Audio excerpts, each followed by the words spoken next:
और crime control की शुरुआत करेंगे उमेश पाल हत्याकांड से जुड़ी बड़ी खबर से, जहां फरार शूटर्स की तलाश करेगी 7 राज्यों की पुलिस।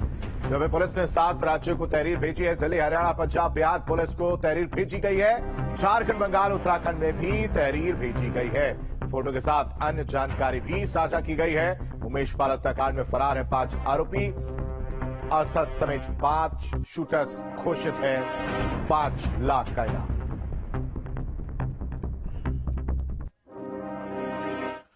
उमेश पाल हत्याकांड के महीने भर बाद भी शूटरों का कोई सुराग नहीं मिल रहा है। इसके साथ ही हत्याकांड के मुख्य आरोपी शाइस्ता परवीन भी फरार है। लेकिन अब लगता है कि असद और फरार शूटर्स के दिन पूरे हो गए हैं, क्योंकि 7 राज्यों की पुलिस के बिछाए जाल से बचना मुश्किल ही नहीं, नामुमकिन है।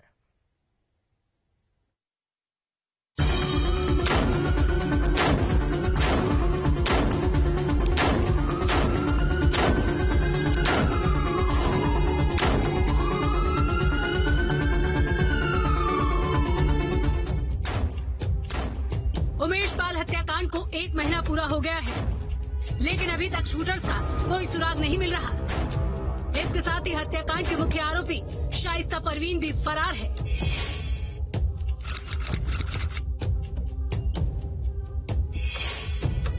एक महीने पहले इसी दिन प्रयागराज के धूमरगंज में माफिया अतीक के शूटरों ने उमेश पाल को गोलियों से छलनी कर दिया था। 1 महीने बीतने के बाद भी असद और फरार बाकी शूटर्स कहां छिपे हैं, पुलिस के लिए ये पहेली बना हुआ है। नेपाल तक पुलिस की अलग अलग टीम शूटर्स की तलाश कर रही है। ऐसे में सवाल, क्या इन 5 शूटर्स को आसमान खा गया या धरती निकल गई? सबके जहन में महीने भर से बस यही सवाल खड़ा हो रहा है, आखिर फरार शूटर्स की गिरफ्तारी कब होगी? उमेश पाल हत्याकांड का 1 महीना।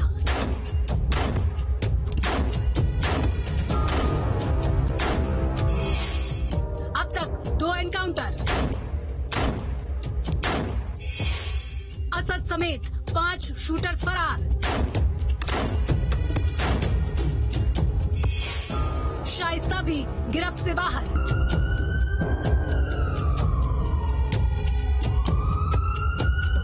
फरार 5 शूटर्स को पकड़ने के लिए पुलिस ने एड़ी चोटी का जोर लगा दिया है।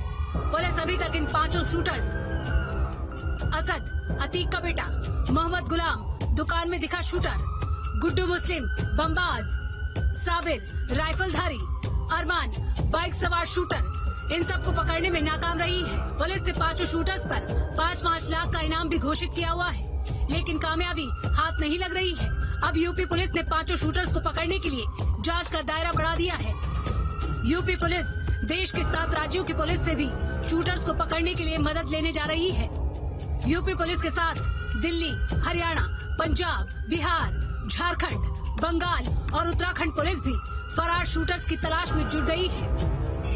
उमेश पाल हत्याकांड में फरार 5 शूटर्स को अब उत्तर प्रदेश के अलावा 7 और राज्यों की पुलिस ढूंढेगी, और इसके लिए बाकायदा पुलिस ने हुक्म तहरीरी जारी किया है, यानी कि इन 7 राज्यों को अधिकार दिया है कि वो इन शूटर्स को न सिर्फ पकड़ सकते हैं बल्कि गिरफ्तार भी कर सकते हैं। और अगर बात करें तो दिल्ली, हरियाणा, पंजाब, बिहार, झारखंड, बंगाल और उत्तराखंड की पुलिस भी अब इन शूटरों को तलाश करेगी, जिसके लिए यूपी पुलिस की तरफ से, प्रयागराज पुलिस की तरफ से हुक्म तहरीरी दिया गया है, यानी एक तरह से अधिकार दिया गया है। बाकायदा उनकी फोटो भी दी गई है कि अगर ये शूटर्स कहीं दिखाई दें तो इनको पुलिस, इन राज्यों की पुलिस गिरफ्तार कर सकती है। यूपी पुलिस ने बाकायदा 7 राज्यों की पुलिस को हुक्म तहरीर भेजी है, साथ ही 5 शूटर्स की फोटो और डिटेल भी साझा की है।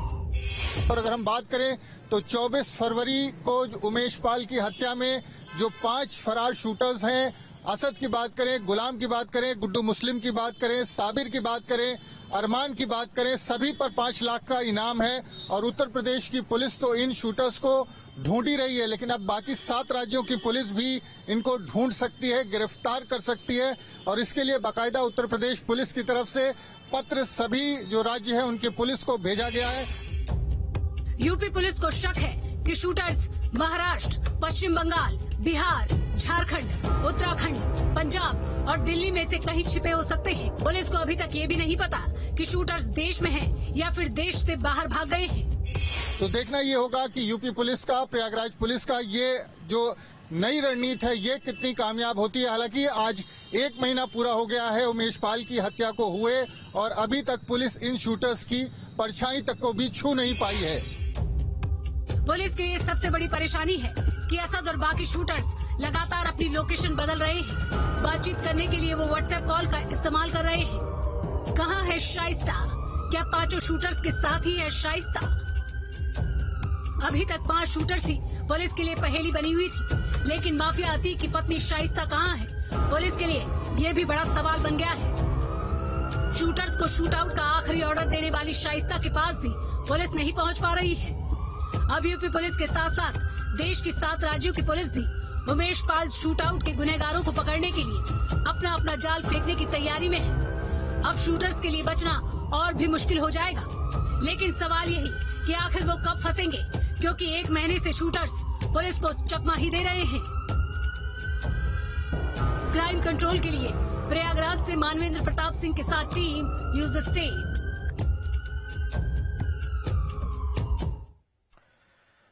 और अब आपको बड़ी खबर बताते हैं। अतीक गैंग की नई लिस्ट पर एक बार फिर से सवाल उठे। अतीक गैंग की लिस्ट से वाचस्पति का नाम हटा दिया गया है। उमेश पाल हत्याकांड के 15 दिन पहले ये लिस्ट आई थी। 26 मई 2020 की लिस्ट में था वाचस्पति का नाम। 66 सदस्यों की लिस्ट में 50वें नंबर पर नाम था, लेकिन ये नाम हटा दिया गया है। आखिरकार माफिया अतीक के कितने मददगार हैं? जी हां, जैसे जैसे तफ्तीश आगे बढ़ रही है, रोजाना नए नए खुलासे हो रहे हैं। खाकी से लेकर सफेद पोश तक के नाम सामने आ रहे हैं। इन सब के बीच सबसे ज्यादा बवाल अतीक गैंग की नई लिस्ट को लेकर मचा हुआ है, जिसे प्रयागराज पुलिस ने उमेश पाल हत्याकांड के 15 दिन पहले जारी किया था। इस गैंग लिस्ट में विधायक वाचस्पति का नाम भी था, लेकिन अब हटा दिया गया।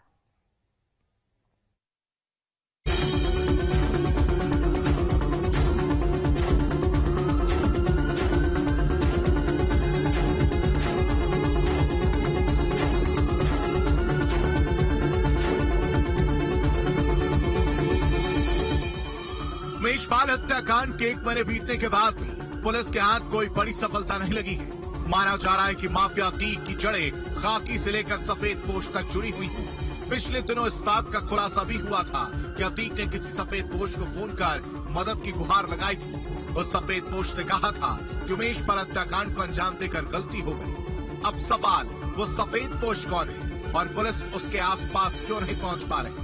प्रयागराज पुलिस की कार्यशैली पर भी लगातार सवाल खड़े हो रहे हैं। पहले अतीक के राइट हैंड और टॉप शूटर्स आबिद प्रधान का नाम उमेश पाल हत्याकांड से 15 दिन पहले पुलिस ने गैंग की लिस्ट से हटा दिया। वाचस्पति का नाम भी अतीक गैंग की लिस्ट से हटाया गया था। उमेश पाल हत्याकांड मामले की जांच जैसे जैसे आगे बढ़ रही है, कई चौंकाने वाले खुलासे हो रहे हैं। दरअसल 24 फरवरी 2023 को उमेश पाल की हत्या से 15 दिन पहले 9 फरवरी 2023 को पुलिस ने अतीक गैंग मेंबर्स की 121 सदस्यों वाली एक सूची जारी की, जिसमें तमाम ऐसे नाम गायब थे जो 26 मई 2020 को 66 सदस्यीय अतीक गैंग मेंबर की सूची में दर्ज थे। सबसे बड़ी बात यह है कि उनमें एक माननीय विधायक जी भी शामिल हैं, जो प्रयागराज के 12 विधानसभा से विधायक हैं, जो 2020 की अतीक गैंग मेंबर की सूची में 50वें स्थान पर दर्ज थे। उन विधायक जी का नाम है वाचस्पति, जो अपना दल के टिकट पर 2022 का विधानसभा चुनाव लड़े और जीते भी। भाजपा के सहयोग से विधायक बने वाचस्पति एक समय अतीक गैंग मेंबर की सूची में शामिल थे, जिसको लेकर के अब कई सवाल खड़े हो रहे हैं कि आखिर ये सूचियों में फेरबदल कैसे हो रहा है। 2020 में कोई अतीक गैंग मेंबर का सदस्य रहा और 2023 में वो उस सूची से गायब हो गया।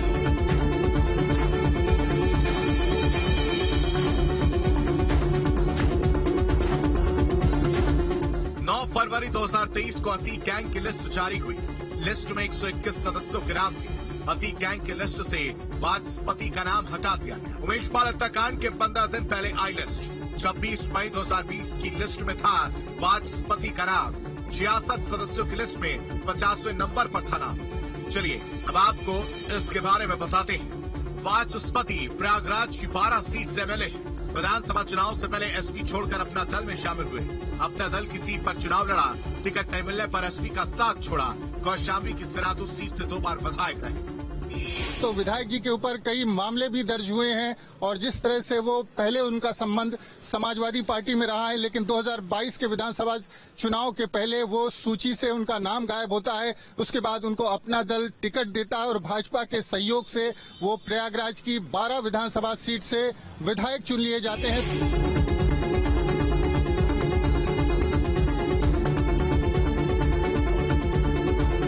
वाचस्पति का दौर अतीक से पुराना नाता रहा। तो इस सूची की जो फेरबदल है, सूची में जो दखलंदाजी की गई है, उसको लेकर के अब कई तरह के सवाल खड़े होने लगे हैं। वाचस्पति पर जमीन संबंधी विवाद के कई मुकदमे दर्ज हैं। प्रॉपर्टी के धंधे के लिए अतीक गैंग से जुड़ा, अतीक गैंग का सहारा लेकर जमीन के धंधे में पैसा कमाया। 2017 में धूमनगंज में 8 बीघा सरकारी बंजर जमीन कब्जाने का आरोप। उमेश पाल शूटआउट के 1 महीने बाद भी पुलिस के हाथ खाली है। अतीक का सबसे चहेता शूटर आबिद प्रधान और सफेद पोश वाचस्पति का अतीक गैंग की नई लिस्टों से नाम गायब होना प्रयागराज पुलिस पर कई बड़े सवाल उठा रही है। क्राइम कंट्रोल के लिए मानवेंद्र के साथ team news state.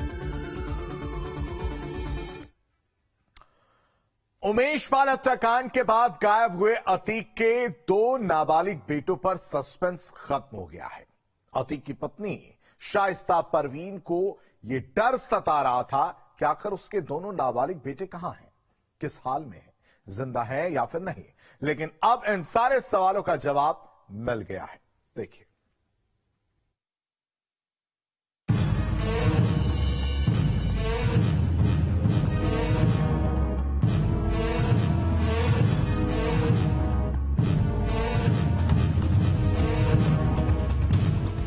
Mafia Atiq के 2 नाबालिग बेटे कहां हैं, इस बात से पर्दा उठ गया है। हत्याकांड के 1 महीने बाद पता चला है कि दोनों प्रयागराज के राजरूपपुर बाल संरक्षण गृह में हैं। माफिया अतीक अहमद के नाबालिग बेटों को लेकर आखिरकार धूमनगंज थाने की पुलिस ने अपनी रिपोर्ट दाखिल कर दी है और उस रिपोर्ट में ये बताया है कि दोनों नाबालिग बेटे राजरूपपुर के बाल संरक्षण गृह में हैं। हम इस वक्त उसी बाल गृह के सामने मौजूद हैं। तो पुलिस की रिपोर्ट के मुताबिक दोनों बेटे, 2 नाबालिग बेटे हैं, वो इसी बाल संरक्षण गृह में रखे गए हैं और 7वीं बार में पुलिस ने आखिरकार ये बताया है अपनी रिपोर्ट में कि दोनों नाबालिग बेटे किस बाल सुधार गृह में हैं। हालांकि पुलिस ने साथ में यह भी बताया है कि 2 मार्च को ही जो चाइल्ड वेलफेयर कमेटी होती है उसके सामने दोनों बच्चों को पेश किया था और उसके बाद चेयरमैन के आदेश के बाद दोनों बच्चों को इसी बाल आवास या बाल सुधार गृह में दाखिल किया था। उमेश पाल की हत्या के बाद अतीक की पत्नी शाइस्ता परवीन ने कोर्ट में अर्जी दाखिल की थी। इसमें उन्होंने कहा था कि उसके 2 नाबालिग बेटे किस बाल संरक्षण गृह में हैं, पुलिस इसका जवाब दे। इसको लेकर धूमनगंज पुलिस ने सीजेएम कोर्ट में रिपोर्ट पेश की और ये भी कहा है पुलिस ने अपनी रिपोर्ट में कि दोनों बच्चे जो उमेश पाल की हत्या की घटना हुई उसके बाद लावारिस हालत में अपने घर के पास घूमते हुए मिले थे। तो 7वीं बार में पुलिस ने अपनी रिपोर्ट में जो नाबालिग बेटे हैं वो किस बाल सुधार गृह में हैं इसका खुलासा किया है। और जिस तरह से अतीक अहमद की पत्नी शाइस्ता परवीन ने सीजेएम कोर्ट में अर्जी दाखिल कर ये मांग की थी कि उनके दोनों नाबालिग बच्चों की जो पुलिस की अवैध निरुद्धि है उसके बारे में उनसे पुलिस से रिपोर्ट तलब की जाए। तो इसको लेकर के तमाम सीजेएम की कोर्ट में तमाम सुनवाई के बाद आखिरकार पुलिस ने अपनी रिपोर्ट लगाई है।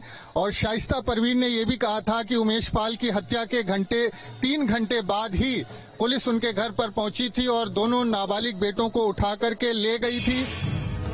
कोर्ट ने अतीक के वकील को चाइल्ड वेलफेयर कमेटी के समक्ष बच्चों की सुपुर्दगी के संबंध में आवेदन देने के लिए कहा है। साथ ही इस मामले में सुनवाई के लिए 27 मार्च की तारीख तय की है। हालांकि पुलिस ने अपनी रिपोर्ट में लिखा है कि घटना के बाद दोनों बच्चे एक तरह से घूमते हुए मिले थे, लावारिस हालत में घर के आसपास जो उनका मोहल्ला है वहां पर घूमते मिले थे। और उसको लेकर के जो अतीक अहमद है, अतीक अहमद की पत्नी शाइस्ता परवीन की तरफ से इलाहाबाद हाई कोर्ट में एक बंदी प्रत्यक्षीकरण याचिका यानी हेबियस कॉर्पस भी दाखिल की गई थी। उस मामले पर भी हाई कोर्ट ने सुनवाई पूरी कर ली है और फैसला भी सुरक्षित है। ऐसे में पुलिस ने अपनी रिपोर्ट फाइनली दाखिल कर दी है और ये बताया है कि दोनों नाबालिग बेटे अतीक अहमद के दोनों नाबालिग बच्चे इसी बाल सुधार गृह में हैं। इससे पहले प्रयागराज पुलिस ने कोर्ट में जवाब दाखिल कर कहा था कि अतीक के बेटे लावारिस हालत में मिले थे। नाबालिग होने की वजह से उन्हें बाल संरक्षण गृह में दाखिल करा दिया गया था। इस पर शाइस्ता की अर्जी में कहा गया कि पुलिस झूठ बोल रही है और उनके बेटे बाल संरक्षण गृह में नहीं है। क्राइम कंट्रोल के लिए प्रयागराज से मानवेंद्र के साथ टीम न्यूज स्टेट। और इसी के साथ क्राइम कंट्रोल में अभी के लिए बस इतना है, लेकिन हमारी